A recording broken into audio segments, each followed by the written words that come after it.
Maryam Mushiri from the BBC.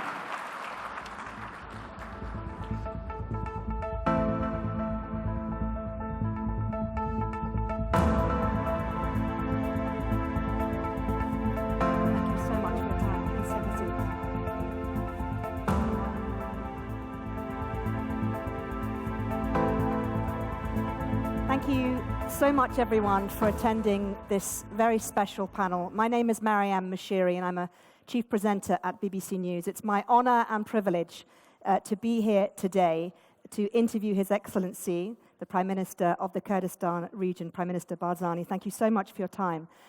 This is an opportunity for me to ask the questions that I would like to know the answers to, but also for you in the audience to take part and to be involved. You can ask questions to Prime Minister Barzani by using the MEPS app. I will then look at your questions, and as much time as we have, I'll put as many questions as possible to the Prime Minister at the end of the session. So I hope you enjoy our discussion. Thank you very much once again for taking the time to speak to us. I want to ask you the first question, which I'm sure many people would want to know the answer to. It's the conflict in the Middle East. It's top of the news agenda right now globally. A lot of the Middle East are worried about this conflict. What is your opinion about what's happening now and the prospects potentially of it spreading to the Middle East? Well, thank you for this opportunity. Of course, we as a nation that have been through so many different wars, we know how devastating wars are.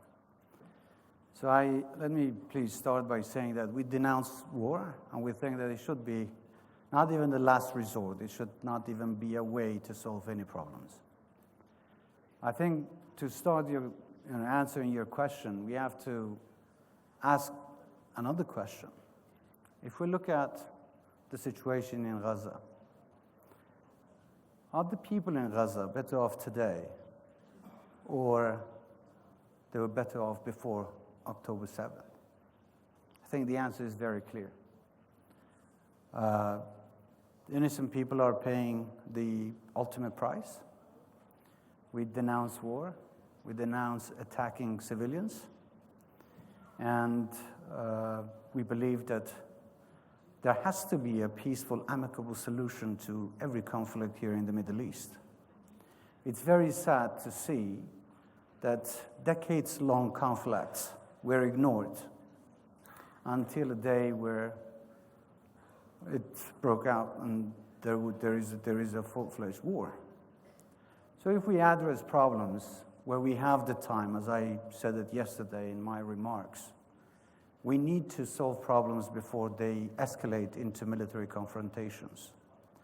Because once it starts, it's hard to predict when it can end and how it will end. Well, we know one thing for sure, that the victims are innocent civilians, and innocent lives should be spared wherever they may be. And we should, of course, we are worried about the expanding of this conflict into different parts of the Middle East. We are very tired of wars, and we hope that there will be an end to the war, and peaceful solutions are going to be introduced to this conflict. Do you see a role being played by Iraq in some sort of solution? I think the best thing Iraq can do is to stay away from this conflict. Iraqis have enough problems. If there is a way to provide humanitarian assistance, that's fine. And this is what we here in the KRG are doing. We are trying to, through our charities, trying to find some humanitarian aid to send it to the people in need. But unfortunately, there hasn't been any opportunity yet. The authorities in charge haven't opened that gate or that chance to this humanitarian support that we intend to send. But I think for Iraq, if they can mediate a peaceful solution, that would be fine. If they can provide humanitarian aid, that would be even better. But I don't think that slogans are going to help the people in need of medicine, people in need of food, people in need of security. Words and slogans are not helpful. the best action would be to provide assistance to the people in need. Thank you for your answers, Your Excellency. You're welcome. Let's talk now about internal politics. I'm sure many people watching this have been talking about the latest twists and turns, in particular the Sunni speaker, Mr. Halbusi, who was ousted by the federal court. It's caused a lot of tension in Baghdad. What do you think of that, and do you believe that more tension is yet to come? I think the timing was wrong. I'm not going to talk about the decision, but the timing definitely wasn't good for Iraq. Why? Well, we have so many different problems, as you know, what you talked about, the whole Middle East now facing this crisis. We have other issues to address. This was an unwanted crisis, an unwanted problem. I think it shouldn't have happened, and if there was any way to address this issue, it should have happened through different channels. The parliament itself should have been warned, and probably the parliament should have made a decision. But to having one institution above everything and to make unilateral decisions without looking at the consequences of what that may be on the overall situation in Iraq is not helpful. So I think this is, again, I mean, it's an issue that takes us back to the fundamental principle of partnership in the country. And Iraq is made of different components. Sunnis are definitely one of the main components of this country. Their wish need to be respected, and their representatives need to be respected. And if there is a change, it has to happen through the channels that is acceptable by the country and by that very component. Let's talk about collaboration in this country and the problems with that, the tensions. Anyone watching this from afar would see the tensions between Erbil and Baghdad, particularly with regards to oil exports to Turkey. What's your assessment of these issues now? Again, this is an issue that dates back to many years ago. The conflict between Baghdad and Erbil over oil is because the constitution was not interpreted or respected in the sense that it was written. Kurdistan has certain rights in the constitution, which unfortunately have been ignored. Those rights are extraction and production and selling oil. Unfortunately, over the years, there has been conflicts between Baghdad and Erbil, and the main question is very clear. Are we a federal state, or is Baghdad a central government? I think that's the fundamental issue. We believe that there needs to be in a federal state, there need to be power sharing and distribution of power to the regions as it's stipulated in the constitution. Unfortunately, there is a mentality in Baghdad, and I'm not saying everyone, but there is a mentality that is dominant that believes that everything has to be controlled by the central government, and that's the main difference. So if we break it down and come and look at the oil issue in particular, we see that Kurdistan has done everything that requires by the constitution to do. And we have done all of our duties, but we have never enjoyed the rights that we also have in the constitution. Kurdistan has complied with the constitution and the regulations. We have worked with the federal government on the oil sales and on the principles of oil productions. But unfortunately, we haven't been receiving the support that we deserve from the federal government and from the federal institutions. So to be more specific, we have contracts with international oil companies. These contracts are valid and legal. And of course, in the KRG, we respect these contracts. But there is a cost for production of oil by these IOCs because they are the ones that have invested in Kurdistan. So it's not like Baghdad, we haven't invested in producing oil, but the companies have invested. So they need to have the investment cost and also the production cost and also the profit based on the contract that they have. And there is a price, there is a cost for the production of oil. Unfortunately, Baghdad is talking about a number that is not real. They're introducing $6 for the cost of production for each barrel in Kurdistan. There are similar wells in Kurdistan, for instance, in Geyara, that the cost of production for oil in that well is $34. So how come in another well in Kurdistan, the cost should be $6? So there is a huge difference. And when we confront Baghdad, they say, well, this is an average, because we also have other wells in other parts of the country that is about $1 or $2. True. But my question is, when Baghdad is paying the cost to these wells, are they paying every well or every company $6? Or they're paying 34 here and one over there? Unfortunately, they haven't even counted the cost of production in Kurdistan to come up with a different figure. And in that case, it's important, and this is the discussions that we've had with Baghdad, that together through the KRG, because KRG is the owner of the contracts, is the side that has signed the contracts with the IOCs, and this is the right that the KRG has, and we are not going to give that right up. So we are talking to the government in Baghdad that with us, we can talk to the IOCs to see what would be the actual cost of production. Once this is done, then the export can be done easily, because without production, we cannot have export. That's why I'm focusing on the production, that once we have enough production, then we can move into the next stage of exporting oil through Turkey. Everyone can see this is causing economic strife. Do you foresee exports restarting before the new year, given what you've just said to me? We are ready. As I said, here in the KRG, MNR, Ministry of Natural Resources, is ready as of today.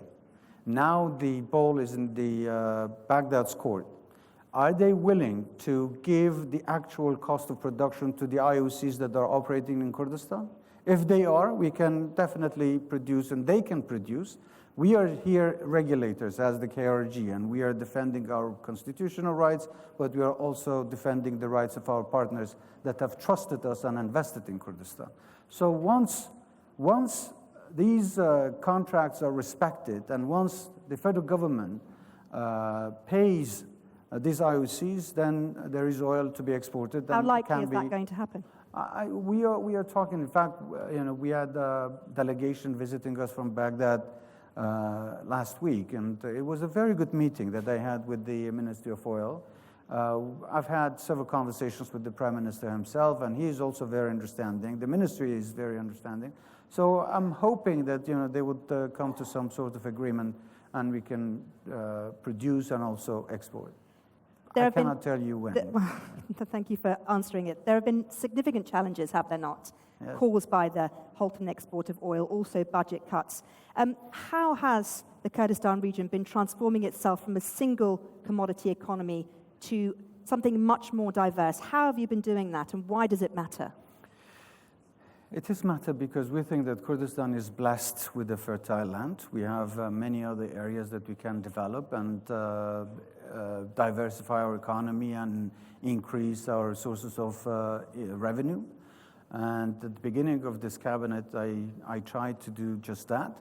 Yes, we have oil, and we can export oil. We can still benefit from it, but I think the revenues that we generate from one sector can also be reinvested in other sectors and then increase our chances of revenues in different sectors. So I heavily invested in agriculture, also in industry, in tourism, and I'm also looking at how we can improve our education and health system. It paid off from the very beginning of this cabinet because we were hit with the COVID and then the crash in oil prices, and then, of course, the cut of our budget from Baghdad. But we managed to survive because we did few things. One, we had a much better relationship with the private sector. And I gave much room to the private, a lot more room to the private sector to collaborate and work with the government to run the economy and don't let it fall. And at the same time, we looked at cutting the government's expenditure, doing this reform. And we are, it takes time until you see the results of some of these actions that we have started at the beginning of this cabinet. But today we are seeing many of these benefits. For instance, the export of our agricultural goods to the Gulf and to Europe. We can see that this is encouraging many farmers to go back into farming. We see there is an increase in the agri-products and the revenues generated from it. So we are doing everything we possibly can to diversify our economy. And I can say that, this is a part of our reform. And I would like to call this a revolution in transforming Kurdistan into a different stage. Because it's not just about diversification of the economy, but it's also about the digitizing our systems and services that we have started at the beginning of this cabinet. Tell me more about that, particularly in banking, because the Kurdistan region has been very much at the forefront of digitalization, hasn't it? Yes. Well, unfortunately, not only in Kurdistan, but in all of Iraq, the economy is based on cash. And cash-based economies have limits of how much they can grow. Unfortunately, banking system in Kurdistan and in the rest of Iraq wasn't very active and wasn't very let's say, standard. So what we're trying to do here in Kurdistan, to first build the infrastructure that is needed for the citizens. Because in my cabinet, citizens are the center of attention for my government. So we'd like to provide whatever services we can to make sure that the citizens are benefiting the most. And for that, we need to have these banking services available for the citizens. What that means is that the banks need the government to support and to regulate and to protect the rights, but also the citizens also require the government to protect that they would not be taken advantage by the banks. But whenever you have this digital banking system, you automatically know that there is going to be more growth. And also, we are asking the banks to give loans to citizens, so citizens can buy homes, can buy cars with affordable the banks happy payments. To do that? Would they be happy to do that? Yes, but we are now starting. There is a project that we've started called My Account. My Account means that by the end of 2024, I'm hoping that more than 1 million government employees will be enrolled in this program. And by the way, and I just want to tell people of Duhok and Suleimania that this month, this project will also happen. It will start here in Duhok and in Suleimania. So we are going to get every government employee on this program, but I'm also going to have the private sector be enrolled, and we are working with other banks. And the good news is that every bank that is involved in this program, very soon, they're going to be the biggest banks in the country. They're going to benefit hugely. So this is a win-win situation. The banks are going to benefit from it. Citizens are going to benefit from it. And then we will have this infrastructure. We are now installing about 1,000 ATMs throughout Kurdistan. And we are also installing about 40,000 payment stations, so that not only the citizens here of Kurdistan, but also visitors coming from outside, they can benefit and use credit cards rather than carrying cash with them. So this is hugely going to transform our economy into a different stage, and I'm very optimistic about it. Let's talk about corruption, because that is something that we need to address, particularly in terms of Iraq and indeed the Kurdistan region.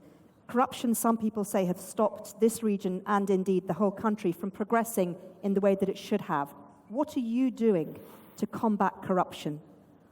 Well, this is a good question. I've answered this several times before, but I think my way of fighting corruption is to stop corruption. You need to have a system where corrupt people cannot take advantage of the system.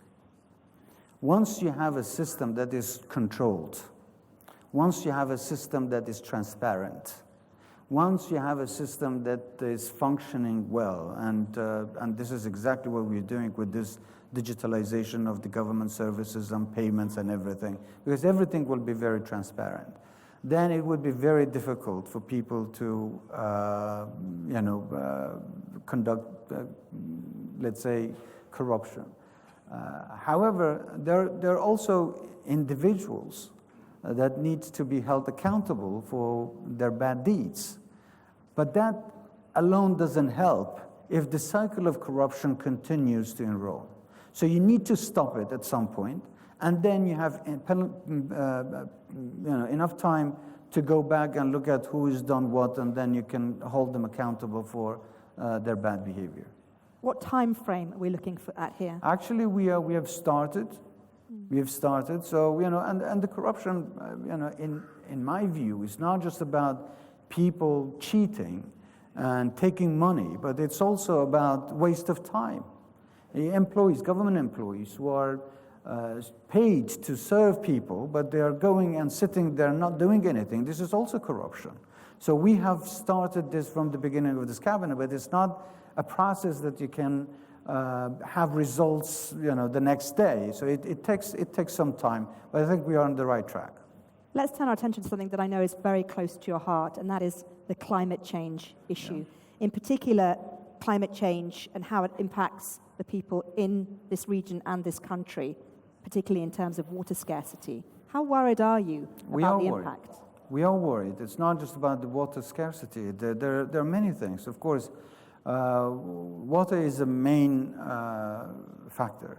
And I think the panel this morning talked about how the rivers are diverted or dams are built. So there is the inflow of water into Iraq is much less than it used to be. And also the rains, and thank God that we had a good amount of rain the last 2 days. But this is something that we have to pray for rain all the time. But what we have done is to build medium, small size, and also we have plans to build 4 more bigger dams so that we can hold water and have better usage of water that we can get in different seasons.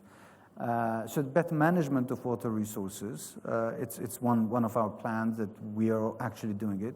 Forestation, I heard this morning also talking about it, so it's another plan that we have. Capturing gas, associated gas from the oil wells that actually we in Kurdistan have already done that. So we have captured gas and turned it into electricity in some part, and we have a decree from the MNR that all of IOCs must also look at the opportunities of whether re-injected the gas into the fields or turn it into energy in other areas. So we are doing what we can.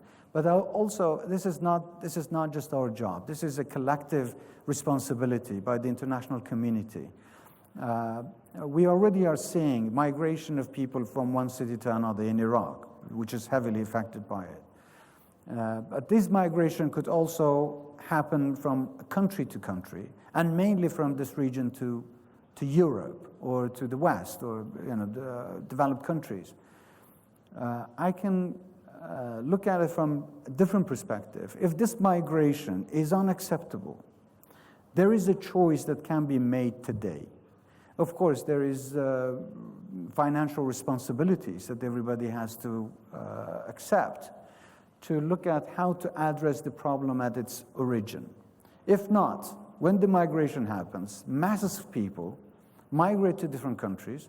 They take with them social, political, economic, and security problems to the host countries.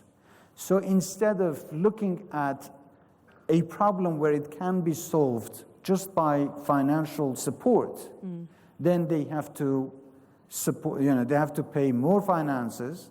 They have to also address the security and political and economic issues in their own countries when they see this people migrate to their countries. Is this the message you'll be taking with you to Absolutely. COP in Dubai when you go there at the end of the month? Absolutely, yes. This is a fact. And let me tell you one thing. These are not speculations. These are not predictions. We are living the situation. We are seeing it's happening today. And it's very serious. And I hope that the world looks at this with great interest and work collectively to find solutions for this problem. Your Excellency, you clearly feel passionately about this, but what about the rest of Iraq? Do you think that climate change is taken as seriously as it should be by the people within the country? I think the rest of Iraq is affected even more. We in Kurdistan have our own resources. But do people take it seriously? Unfortunately, not to the extent that they want to, no. But they should. Let's talk a little bit about policy. In particular, I've seen a lot of young people in your own staff. Kurdistan is a young region. Iraq is an up-and-coming young country. What are you doing to empower the youth of this country, particularly in terms of employment? Because there is a proportion of the youth in this country who are unemployed. What are you doing to combat that? Well, the youth are the future of this country. And I'm a firm believer that we need to empower the youth and the young talents. And in my office, I now have a staff of about 60, 70 very talented young people from different regions that they're working in my office, and this circle is growing.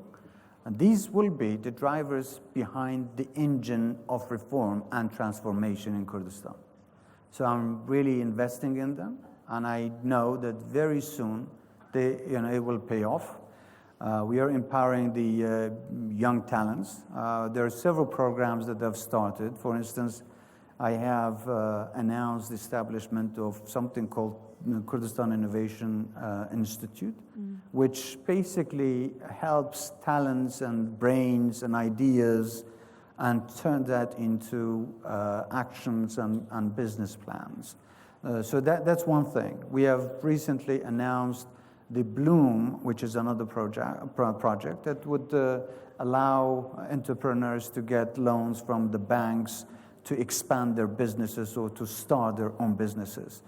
So I do believe that we have to create opportunities for the youth to create their own jobs, to create their own businesses, and to employ their own staff. And that would really take off a lot of burden from the shoulders of the government. So people would have different options to look for, to get hired. They shouldn't just look at the government as the only place for employment. They have to look at private sector. So what I am trying to do is to create an environment to help the private sector to grow so that people have more chances. Of course, we needed to do some amendments to some laws and regulations by securing the pensions and the retirement rights of the people, even in the private sector, which we've done. And I think this is going to be a huge difference in terms of growing the private sector, which has been essential in the development of our economy and our region. How worried are you, though, about young people leaving this country and looking for work and opportunities elsewhere because they don't believe they have them here yet? Well, I think this is a general question. I think different people would give you different answers. There are always ambitious people. There are always people who may want to leave the country and seek opportunities elsewhere. It's not only happening in Kurdistan, but it's happening in even most advanced countries. People travel from one country to another. They're looking at different opportunities in different parts of the world. But I'll tell you that we have more than 100,000 foreign employees in Kurdistan. So if there is no job opportunities here in Kurdistan, how come we would have 100,000 foreign employees that are working in Kurdistan? Recently, we have worked with the private sector and every company that at least 75% of the workforce must be local. So we are increasing this opportunity of job opportunities for people. We are not there yet, but we are trying as hard as we possibly can to employ many more people and give more opportunities to our youth. But they have to help us also. Let me finish by this. This is a shared responsibility. People shouldn't look at the government as the only regulator, as the only authority. The government is a part of these people. We are doing what people want, so they need to engage with us. People also have, people also have responsibility. There is a shared responsibility, so all of us have duties and have rights. So we need to perform our duties so that we could all enjoy our rights equally. Let's talk about women. We all know how important the role of women is in any country's success. There is a bigger proportion of unemployed women in this country than there are men. What are you doing to empower women in Kurdistan, both in the private and the public sector?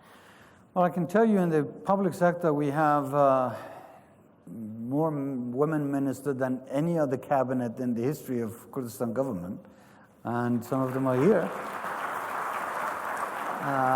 So it's not just at the ministerial level, but also at the different government institutions and organizations. We have women that are working. Let me tell you one thing. I don't believe that you need to empower women or give chances to women because of their gender.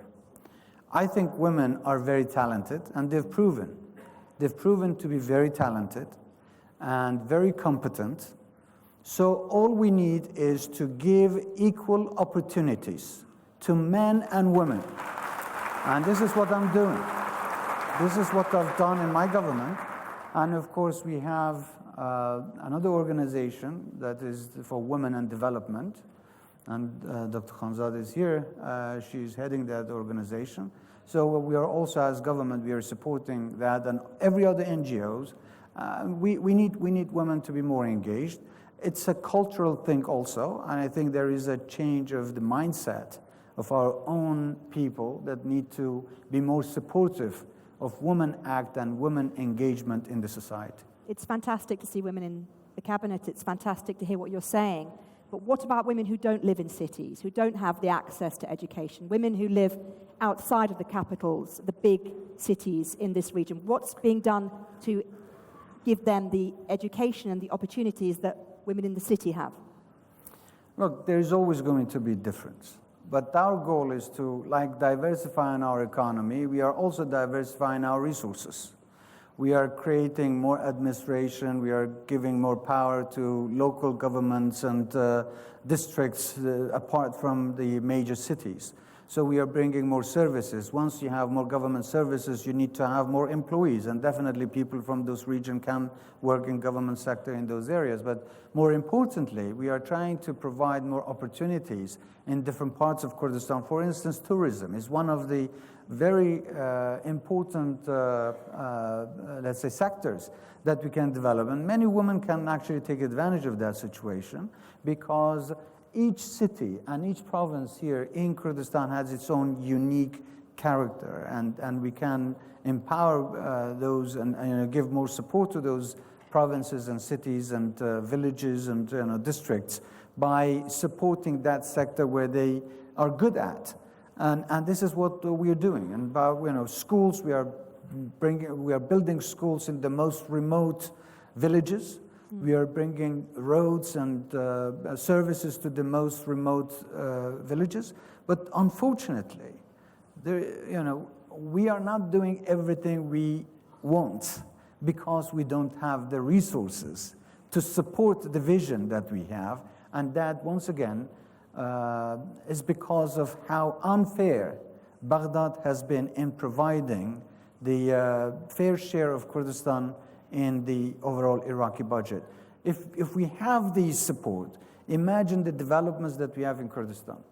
Without support from Baghdad. But if we did have support from Baghdad, if we did get our fair share of the budget, imagine where Kurdistan would have been now. I mean, it would be a much different place, a much better place. Well, we are not going to stop. We will do everything we possibly can. And we are looking at every part of Kurdistan, not just the main cities. Let's talk a little bit about minorities in this country. What's being done to protect minorities against ongoing threats? First of all, I'm personally not very much fond of the word minorities, because we have paid a heavy price for being a minority, and we have always been looked down upon in the country. So it's not about the majority and minority, it's about the diversity of communities and religions and ethnicities. we have different communities in Kurdistan, and they all enjoy the same rights. Law is above all, so we are not going to support one who belongs to, let's say, a majority group and one who belongs to, let's say, a smaller group. Absolutely not. Everybody is equal, in Kurdistan, and of course, I mean, if there are incidents, we are looking into them. If there are issues, we are looking into them, but I think actions speak louder than words. So no matter what I say, I think if you look at Kurdistan, that is hosting now more than 1 million IDPs from other parts of Iraq and about 250,000 refugees from neighboring countries, that speaks volumes about where Kurdistan stands on the rights of different communities in Kurdistan. There are hundreds of thousands of Yazidis who have come from Sinjar because of ISIS. How are you going to help those Yazidis to get back to Sinjar? Well, they have all the right to go back, but they need to go back with dignity. They have to go back as victorious. These are people that unfortunately have been victims of ISIS, and unfortunately until now the situation is not supportive for their return. They want to go back to their homes, they want to feel secure, they want to have services, they want to have schools, they want to have health services in their city. How can you facilitate that? We have signed an agreement with the federal government of Iraq, and we were hoping that that agreement would be implemented. Unfortunately, it has not been implemented by the federal government because there are elements in Sinjar that are not challenging us here in Kurdistan, but they're also challenging the federal government and the Prime Minister's decision himself. So basically, there are elements that are more powerful than the government institutions that are not allowing the agreement to be implemented. And of course, we cannot force anyone to leave Kurdistan to go and live in uncertain conditions. And that's why we will try to push and ask for support that the Sinjar agreement in this case be implemented as it is. And I think that would give a good opportunity to people, the Yazidi people and not Yazidi peoples, to go back to their cities and towns. Let's talk about freedom of speech, because according to Reporters Without Borders, Iraq is I think, one of the worst countries in the world in terms of journalistic freedom. Can a journalist in this country question the government openly without fear of arrest? I cannot speak for the rest of Iraq, but I'm responsible for Kurdistan, and I can tell you, yes. People they criticize my government every day, and they're free. There is a difference between chaos and freedom. There is also a difference between freedom of expression and defamation. Obviously, journalism is a very honorable, work that, Thank you. Of course.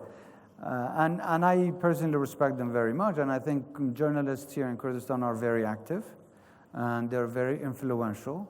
So definitely they have the right to express, to criticize, and I hope that most of their criticism would be to build Kurdistan and to help us learn from our mistakes and to realize the shortcomings so that we could they could have a positive impact on the decisions that we make.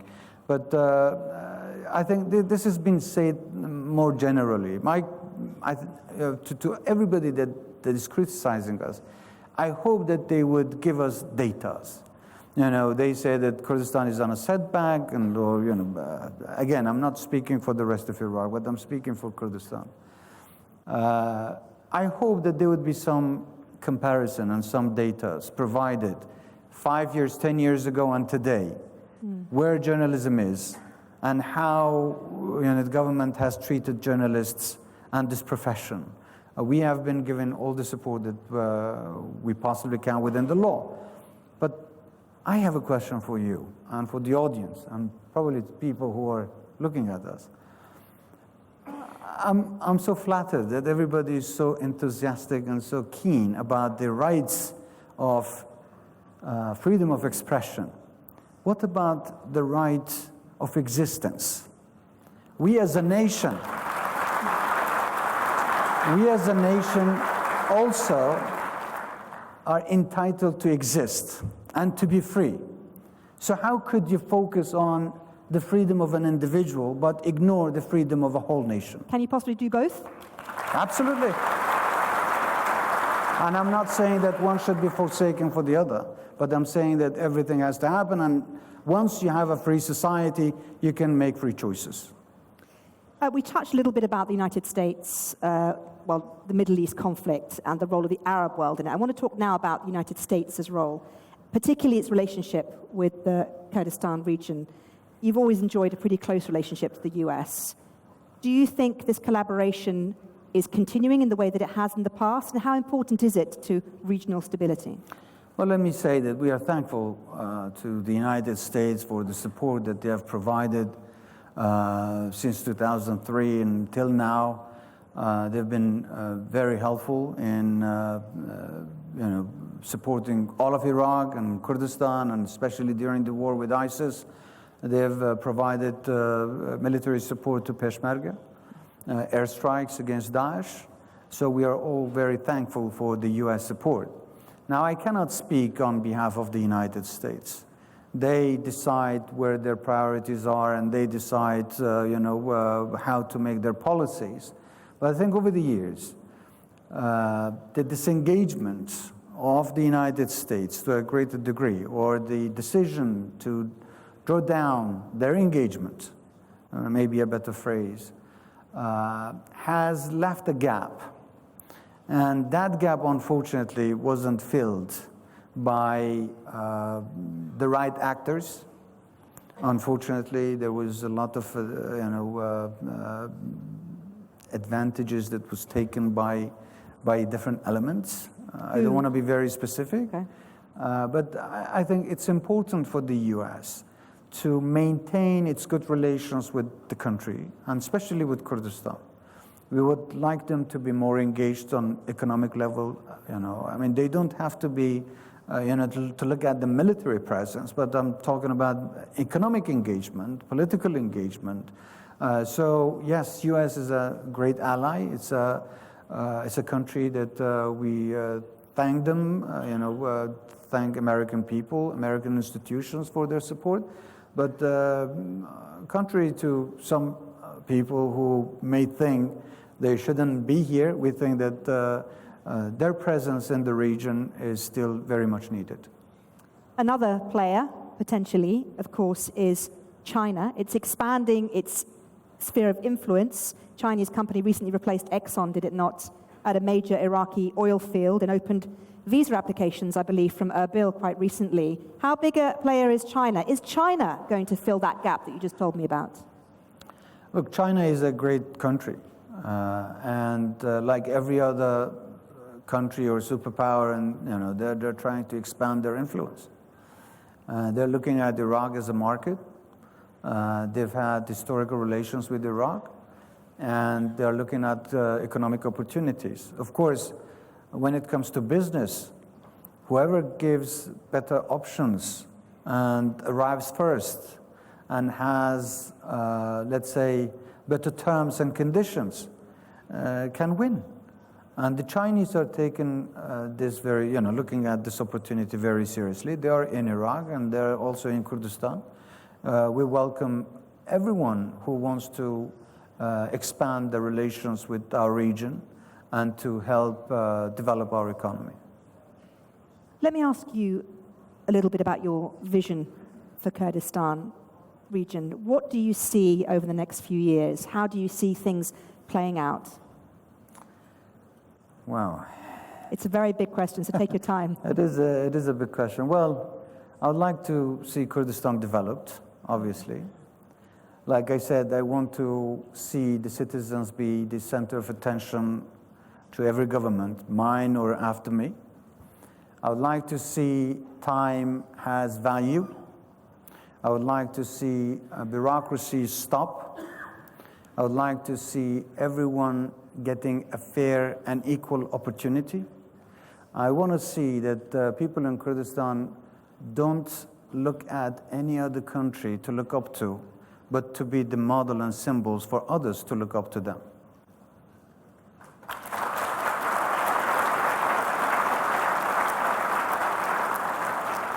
Now, how much of that vision is under your control? I'm one person.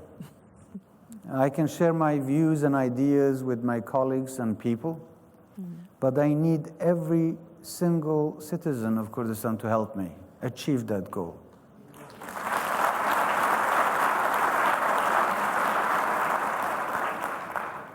If there was something that you could obtain for this country immediately with no problems at all, what would it be? What would be your wish? If you had a wish that I could grant for you right now. Right. Well, let me say, the ingredients for success, basically, what you're saying. Justice is very important.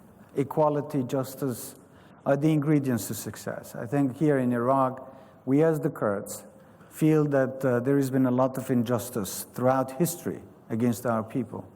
Even today, in this Iraq, in the federal Iraq, we don't see justice served. So justice is really the key, but also honesty. Because there are many players who come and talk and deliver speeches and share ideas. They say something, but they do something completely different. I wish that everybody would commit themselves and be honest and deliver to what they promise. I think honesty is really the key. Once you deal with a person, once you deal with an institution or an organization, if you know where they stand and you know what they say is exactly what they mean, and that's exactly what they do, then you can really adjust yourself. I think in our case, in this region, most of the time, people say things for the audience or for the other side, knowing that this is exactly what they want to hear, but they're not honest in telling the truth. So I think justice and honesty. Okay, interesting answer. Well, Your Excellency, thank you very much for answering all my questions, and a round of applause, You're welcome. please.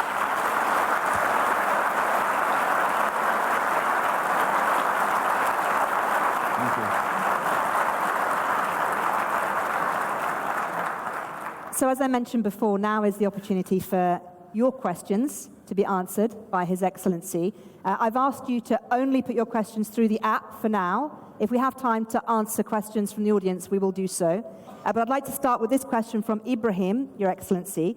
And the question is, what more can be done to produce and export made in Kurdistan products? Well, it's a good question. Actually, last year, I promised that we will find an international market to the Kurdistan's products.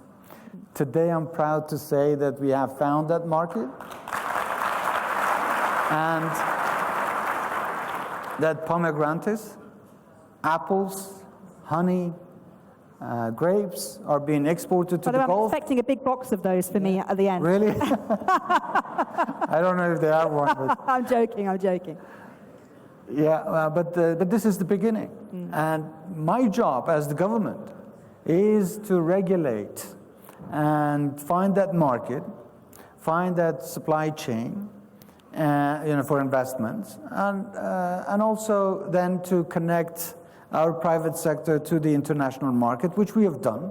So we've done most of our part, and from now on, we will leave it to our farmers and to our private sector to make these connections and to make sure that everybody gets the taste of Kurdistan's fruits and products. Sounds delicious. This question, Prime Minister, from Atul, and this is, what is your plan to develop government departments to better serve the people? Like I said, routines and the bureaucracy is basically one of the biggest problems that people complain about, and respect to the civilians. So what we've done, for instance, I'll just give you an example. I've visited many hospitals, and unfortunately, if it's cold or hot, people had to wait outside. So we have tried to work with every local hospital and government buildings and departments to create and provide an adequate space for people, for the citizens, to go before they're served. So basically respecting the citizens, Right. cutting bureaucracy, and providing fast services to them. And of course, like I said, equality. You need to give services to people regardless of who they are and their rank and their origin and their race. But everybody has to be served equally. So this is, I think, the best way to serve people. This question from Ali Mirkan. KRI, as a developing region, requires energy and money. How do you plan energy transition in this state? What is it?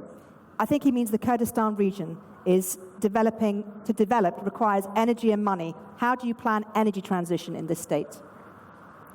I don't know what the question means by transition energy, but I think, yeah. If he means, if you're looking at alternative energy or green energy, we are looking at building dams to produce more electricity. So hydroelectric power is on the agenda, but also solar energy and also gas instead of fossil fuel.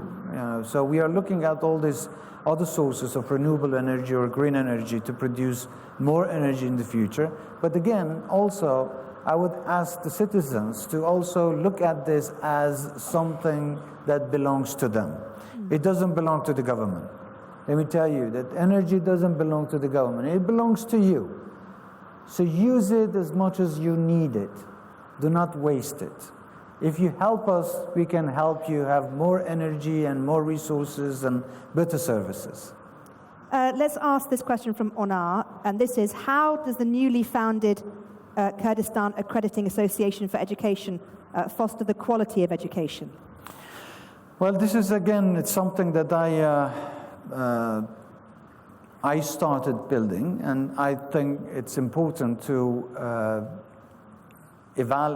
elevate the standards of our education at the university levels so that we can follow certain criteria of where our education should be and how we can improve based on the world standards. So this accreditation body was created recently. It hasn't been into full effect, but do you hope it will make a difference? I think yes, it will. I mean, it already has. Already our educational institutions are doing much better in many ways. There is better competition, and I think with this body that we've created, we can have more regulations and more observation and more control of the education. This is a question which we touched on a little bit earlier, but you're more than welcome to answer some more if you like. It's from Alind, who asks, how can Prime Minister Barzani solve the Erbil-Baghdad issues? By fostering cooperation, stability, and unity? I have a responsibility. I have a responsibility to defend the rights of people of Kurdistan. So my job is not to give up any constitutional rights of the Kurdistani people to please anyone. But whoever accepts me as a partner, as a real partner, and whoever is ready to implement Constitution the way it is, they can see me as a true friend, and we can definitely improve the relationship between Baghdad and Erbil. And I've been trying very hard to knock on Baghdad's doors, on delivering these messages to the Prime Minister, to the government, but we are never going to give up any of our rights that's stipulated in the Constitution.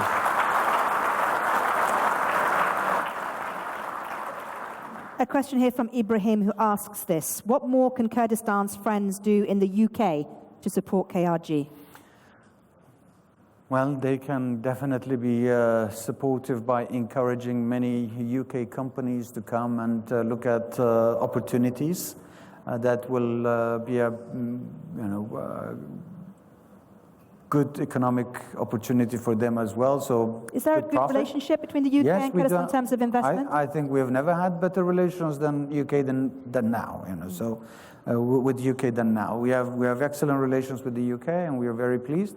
But I think having more engagement, having more support. Now, of course, political support, security support, military support. When we have common challenges and common problems, this is what we expect, because this is what friends need each other when they're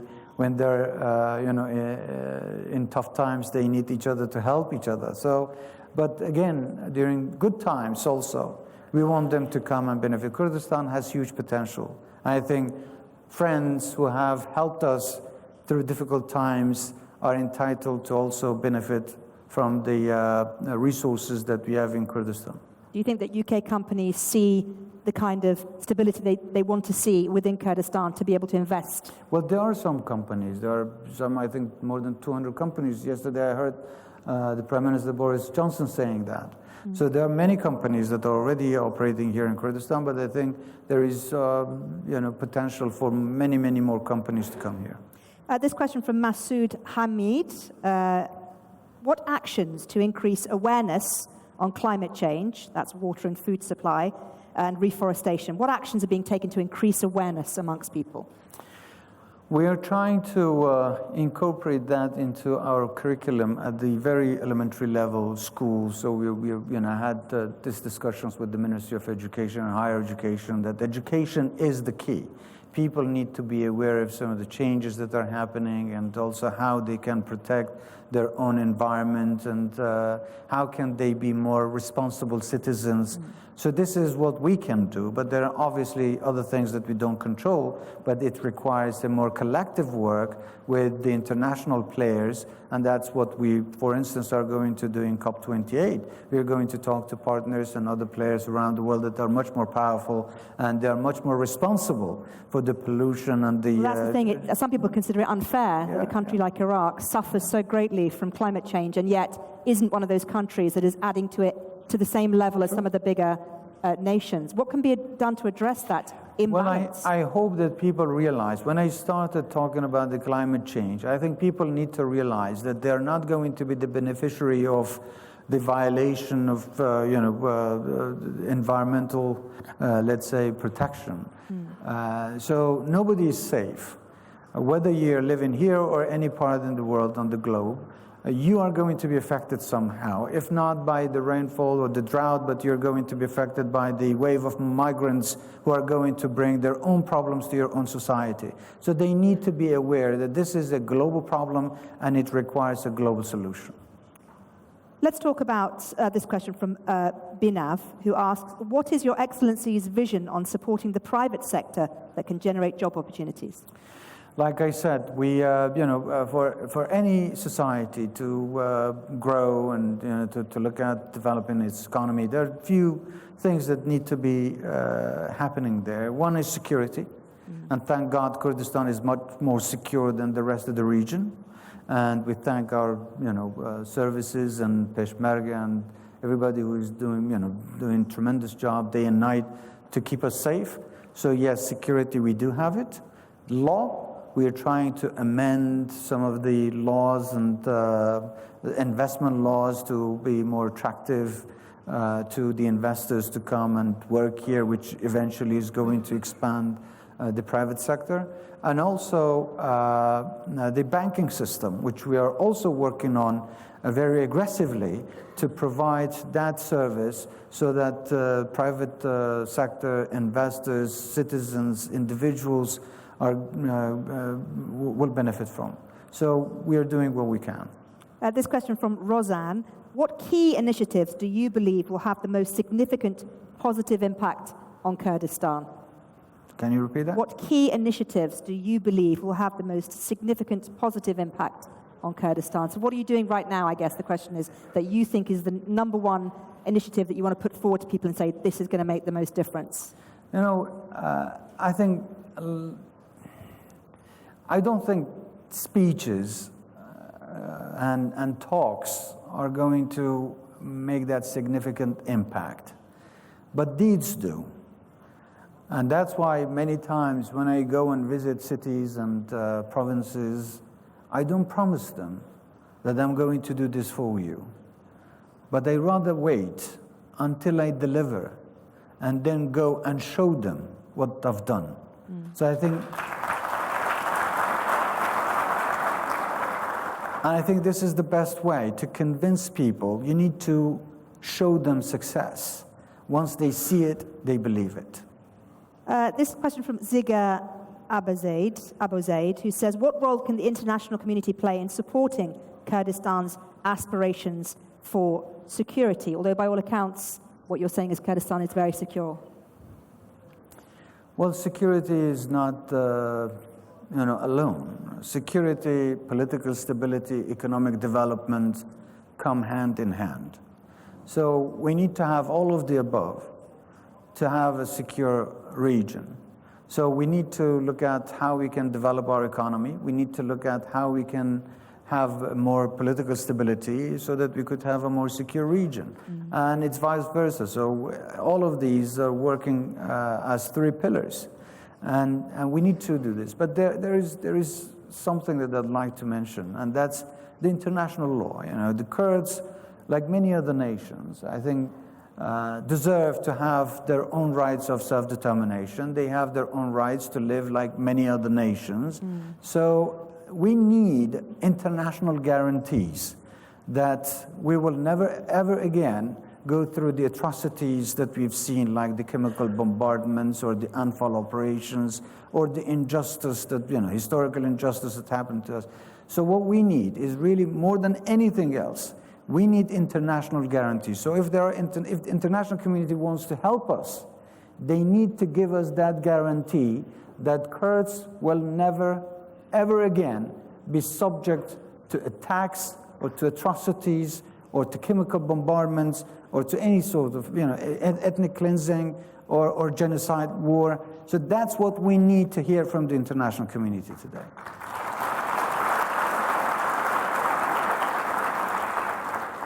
This question from Vladimir van Wilgenberg. What will the effect on Kurdistan be if the elections in February are possibly postponed again?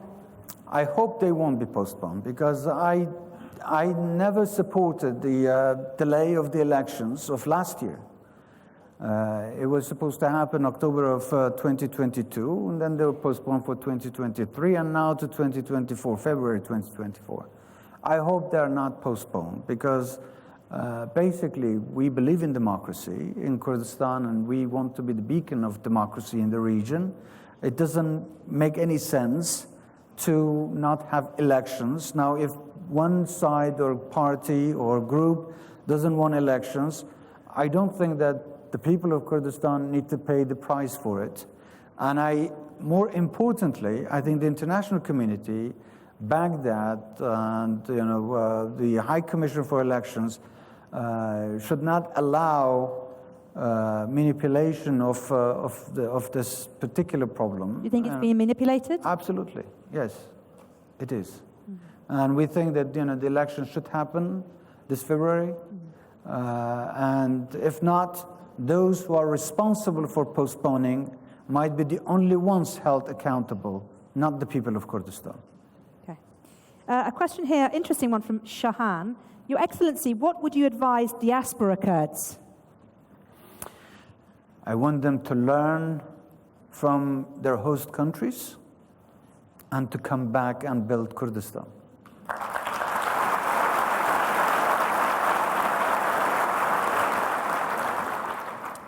Well, we've come to the end of the questions on the iPad, on the app. I was wondering if we have time for a few questions from the audience, perhaps? How many? Maybe 2 questions from the audience. I'd let the Prime Minister choose, or shall I choose for you? You choose, please. Okay, so the gentleman here with the beard and the red tie. He already asked a question. Have you already asked a question? Okay. The gentleman up there. Yes, you.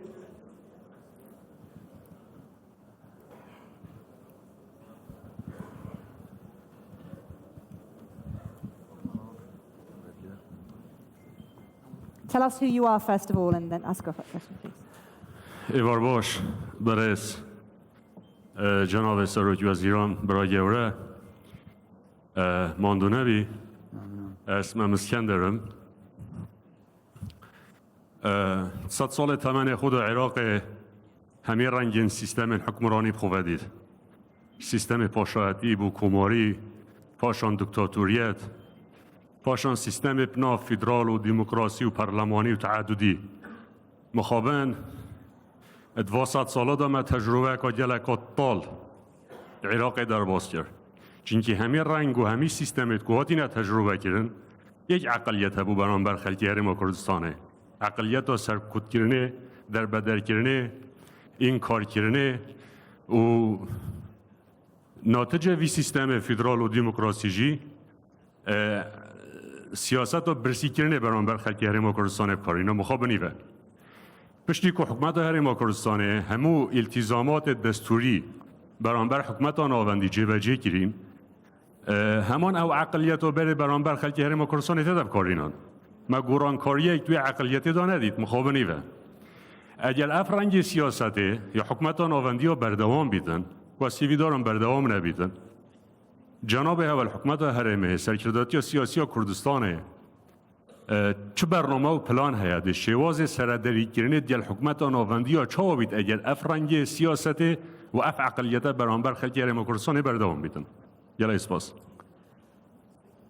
زور سپاس پیش فهمت شده راسته رنگ جماره که کسی لبغدا وجور بیر کنه کم حق ملت کرد یا مافی ملت کرد بیت پیشل کرن یا نیش بین برسی کرن و تصور اوان ورد کشان ملت کرد حل کن مخابنی و مدید اوا 7 اکتبر الغزه روی دای بین فلسطینیا و اسرائیل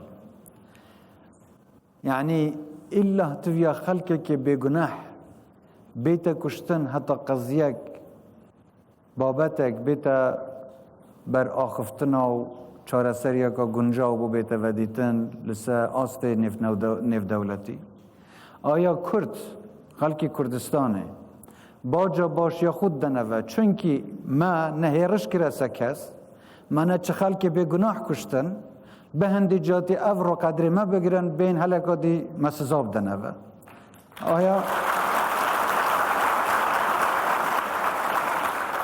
پرسیار اوه آیا اف عقلیتا دی چو سر کوی قناعتا من یه سر کوی تند ملت ما بید هم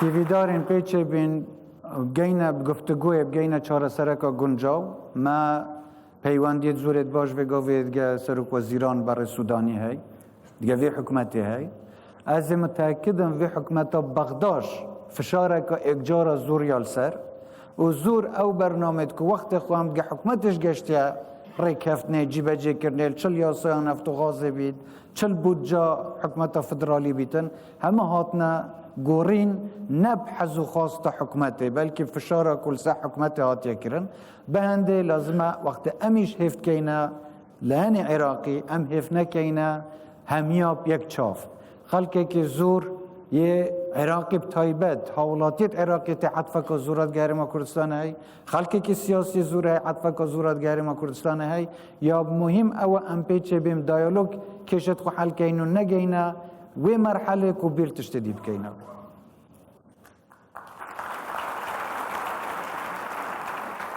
We can have one more question from the audience. That lady up there. Yes, you. Lady in the black. Yes.